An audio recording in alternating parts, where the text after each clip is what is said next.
Olá, boa noite, eu sou o Elias Emanuel e começa a partir de agora mais um Amazônia em Debate aqui pelo Amazonsat. Nós vamos hoje tratar de um assunto que tem gerado muita polêmica no Brasil inteiro, a importação de médicos de países estrangeiros para resolver um déficit que o governo federal e os governos estaduais dizem que há no Brasil. Nossos convidados para tratar deste assunto são o presidente do Conselho Regional de Medicina no Amazonas, Dr. Jefferson Gesine.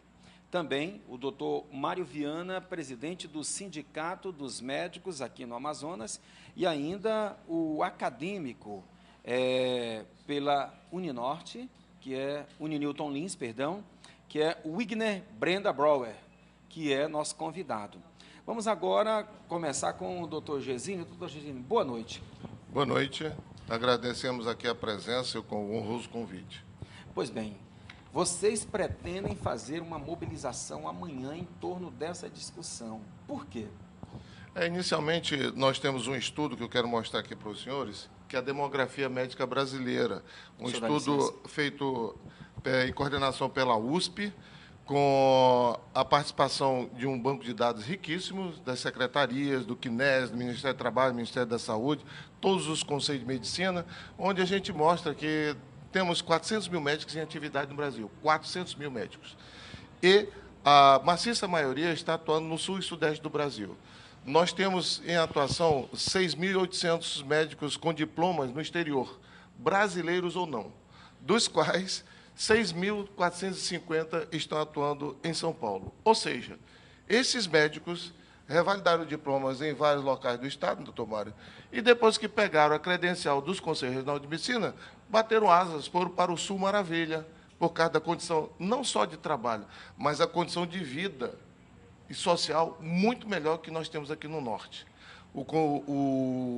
As cidades do interior do Estado do Amazonas estão abandonadas, totalmente abandonados e entregues à sorte. E isso faz com que o profissional se sente desestimulado a trabalhar no nosso interior. Então, nós entendemos que essa proposta equivocada, paliativa dos governantes, dos gestores, não resolve esse problema, não resolverá. Por exemplo, eu tenho uma pergunta aqui da Carla Lima, ela mora na cidade de Parintins, e ela me diz o seguinte: moro numa cidade polo com 103 mil habitantes, e que tem a carência de neurologistas, pediatras, enfim, uma série de profissionais especialistas. Essa iniciativa do governo federal não seria uma solução para essa deficiência? Doutor Mário Viana, boa noite. Boa o que noite, o senhor diz a ela, Carla Lima, em Parintins?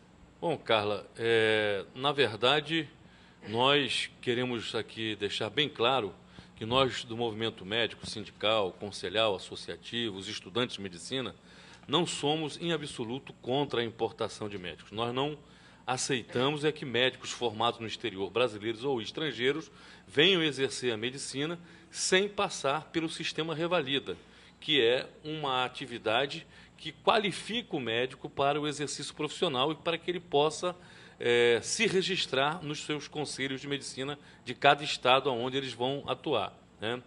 Então, existe realmente, como disse o doutor Gesine, uma concentração de médicos, de especialistas muito grande no sul e no sudeste, nos grandes centros, natural, porque as condições de trabalho, na maioria dos interiores, mesmo nas cidades polos, como Parintins, né?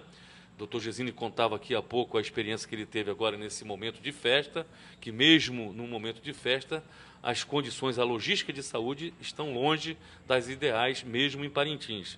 Então, os profissionais especializados relutam em ir para locais onde a logística de saúde, a infraestrutura, não é adequada então, para o bom exercício. Que a simples presença do médico não significa solução para a questão da saúde.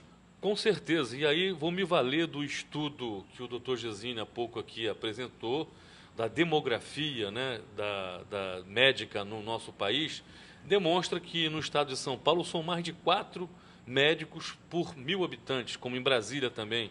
Em Vitória do Espírito Santo são cerca de 8 médicos, né, para cada 1.000 habitantes, ou seja, um índice altíssimo, né? Em Manaus. Pouquíssimos países da Europa não têm isso. Em Manaus nós temos mais de 2 médicos por 1.000 habitantes. E no Brasil esse índice é de 1,8, próximo do que é no Canadá, de 2,2 médicos por 1.000 habitantes. Então, em absoluto, se em Brasília, por exemplo, que temos 4 médicos para cada 1.000 habitantes, a saúde pública lá é realmente lamentável. Nós estamos sempre em Brasília, a trabalho, em discussões no Conselho, na Federação, e sabemos que o povo lá sofre. Não sofrem os políticos, que têm a opção, como a presidente Dilma, com todo respeito, de se tratar quando teve seu câncer diagnosticado no mesmo dia, ou melhor, no Sírio-Libanês, como também o ex-presidente Lula, né? Então, essa é a realidade. Quantidade de médico não resolve. Resolve a qualidade e uma boa gestão e um financiamento adequado do sistema público de saúde. Winer Bauer, que é presidente do Centro Acadêmico de Medicina da Newton Lins. Ele já teve uma experiência de graduação em medicina fora do país. Boa noite. Tu podia contar um pouco para a gente dessa experiência? Boa noite. Eu vivi no ano de 2006, eu decidi estudar medicina fora. Cheguei lá, eu vivi uma experiência... Qual país? Na Bolívia. Na Bolívia. Isso, eu cheguei em 2006 na Bolívia para estudar medicina, fiquei por lá por 3 anos e a minha experiência que eu tive lá foi que a minha base até que foi boa, só que não é só a base que o médico vive. O médico ele precisa da área clínica e a área clínica que a gente teve de experiência na Bolívia era péssima. Então, ou seja, faltava tudo, além da estrutura, faltava ensino, faltava professores, era péssimo. E o que acontece? Isso aí foi desmotivando a gente a continuar os estudos. E o que acontece? Além dessa desmotivação, a gente foi ficando ciente de situações que nos deixavam chateados e que queimavam quem realmente queria estudar medicina. Porque tem estudantes que vão para lá para estudar, mas só que muitos se perdem em festas, em baladas, em drogas, assim como qualquer lugar tem, mas lá é em alta escala, lá é muito fácil de conseguir. E uma coisa que foi altamente decepcionante é que lá temos muitas universidades, numa cidade que tem mais ou menos 1 milhão de habitantes, que é Cochabamba, onde eu residi. Lá temos mais ou menos 6 universidades de medicina, onde em cada sala tem mais ou menos 200 alunos. Cada sala, 200 alunos. Aproximadamente. Aí, o que acontece? Que vários alunos, amigos, colegas, transferiam de uma faculdade para outra, por ser mais fácil de aprovação, por não querer estudar, porque já ter reprovado, para conseguir facilidade para ele poder mostrar aos pais, eu não me atrasei no meu ensino, não, eu estou priorizado, eu estou no meu sistema.